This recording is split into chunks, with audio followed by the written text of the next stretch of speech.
ఈ వీడియోలో USA country యొక్క మార్చి 2025 కరెంట్ అఫైర్ చూద్దాం. ఇక్కడ United states of America USA నుండి వరల్డ్ బ్యాంక్ న్యూస్లో ఉంది.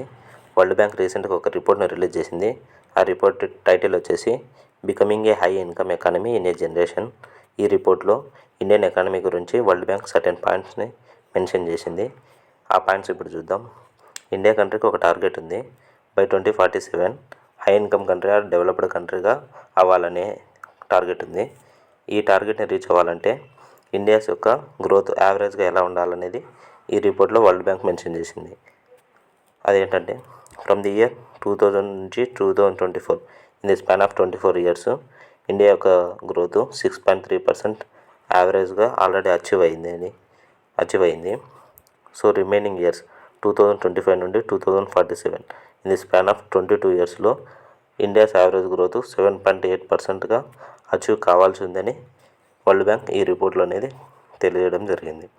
ఇప్పుడు ఈ న్యూమరికల్ వాల్యూస్ని ఇక్కడున్న డేటాతో అర్థం చేసుకోవడానికి ట్రై చేద్దాం. These are the not official data, just understanding కోసం ఇవ్వడం జరిగింది.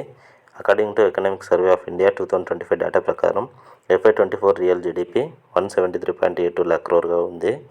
ఈ FY24 India's real GDP value 173.82 lakh crore 7.8% compound ఇంట్రెస్ట్తో 22 ఇయర్స్కి క్యాలిక్యులేట్ చేయగా 907.22 lakh crore రావడం జరిగింది.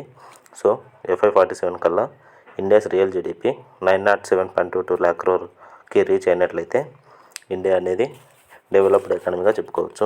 అలాగే FY24 India's nominal GDP value వచ్చేసి 295.36 lakh crore ఉంది. సో ఈ FY24 ఇండియాస్ నామినల్ జీడిపి వాల్యూని 295.36 lakh crore 7.8% కాంపౌండ్ ఇంట్రెస్ట్తో 22 ఇయర్స్కి క్యాలిక్యులేట్ చేయగా 1541.57 lakh crore రావడం జరిగింది.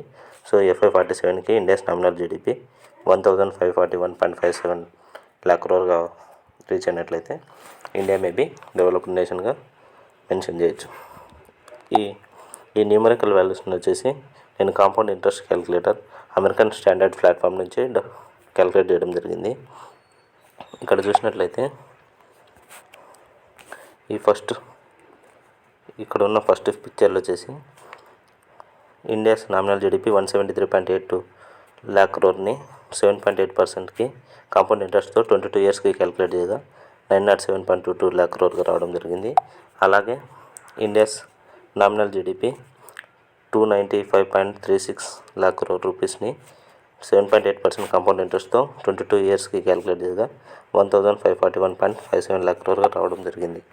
అలాగే ఇక్కడ యునైటెడ్ స్టేట్స్ ఆఫ్ అమెరికా అనేది కాంబినేషన్ ఆఫ్ 50 స్టేట్స్. ఇక్కడ డాటెడ్ లైన్ కనిపిస్తున్న ఒక స్టేట్ అలాస్కా. అలాగే ఇక్కడ చిన్న డాటెడ్ పోర్షన్ కనిపిస్తున్నది హవాయి ఐలాండ్, ఇది ఒక స్టేటు.